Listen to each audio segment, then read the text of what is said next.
comentados do professor Milton Santos é Por uma Outra Globalização. Nessa obra, a mais lida pelos não geógrafos, Milton divide o mundo em 3 dimensões. A globalização como fábula, como ela nos é contada, como perversidade, como realmente acontece, e como possibilidade, que explora a ideia de uma outra globalização.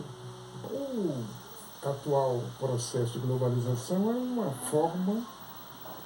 uma única forma de utilizar os recursos que a humanidade pôde gerar neste fim de século, mas utilizá-los de forma que me parece perversa. Então, a crítica essencial é essa. Esse livro dele, Por uma Outra Globalização, para mim foi um divisor de águas, assim. Urbanização brasileira. Bem-estar social, pleno emprego, acesso à educação e à cultura, distribuição de renda. Esses são os benefícios do século XXI que Milton Santos chama de globalização como fábula, porque na visão do geógrafo, eles só acontecem para uma pequena parcela da humanidade. Para a grande maioria, é tudo só um faz de contas. Fábula porque ela não é totalmente verdadeira. Há uma produção de riqueza, mas não há distribuição dessa riqueza. E nesse sentido, a globalização se apresenta como fábula. Ela é uma perversidade. Então ela conta uma história que não se concretiza. A não concretização dessa história é uma perversidade. Genocídio que é demonstrada cultural, mundo filosófico, tem uma produção conceitual, incrível de alimento e as pessoas continuam vivendo, morrendo de fome. salarial, dental.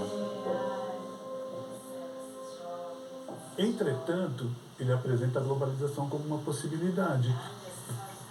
O que existe na visão de Milton é um tipo de globalização bem menos utópica. A educação e os serviços de saúde cada vez mais inacessíveis.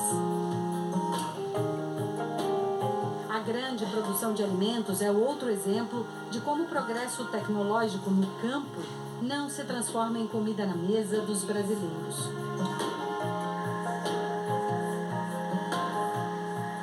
Nós estamos deixando a globalização, tal como ela é perversa, entrar em lugar de, ao contrário, o país encontrar ele próprio as formas de sua integração, que terá que ser sempre negativa, hoje ou amanhã.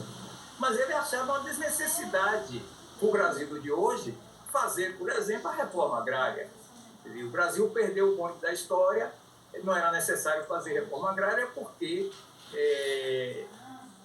em torno de 60% a 70% da população brasileira, no início dos anos 2000, estava morando nas cidades, nos grandes centros urbanos ou nos médios centros urbanos, ou seja, em metrópoles. Então, como é que... Quer dizer, o campo está abandonado, o campo foi tomado, digamos assim, pela agroindústria. E a agroindústria é a realidade, os equipamentos modernos, Inclusive, há uma desnecessidade do uso de mão de obra intensiva para a produção agrícola. As máquinas têm feito isso. Então, como é que você vai fazer distribuição de terra a pequenas propriedades e fazer uma reforma agrária? Por exemplo, ele é crítico a isso. No livro, lançado em março de 2000, Milton inventou uma palavra para definir as novas formas de organização mundial: globalitarismo. A vontade dele de que o Brasil se tornasse um país mais igualitário. Ele lutou, ele produziu para criar não só um Brasil melhor, mas um mundo melhor. Então ele era persistente, se nós lermos os textos dele, isso está muito resumido naquele livrinho Por uma Outra Globalização, o pensamento único, a consciência universal, e a ideia de que a maioria do povo brasileiro e a maioria do povo no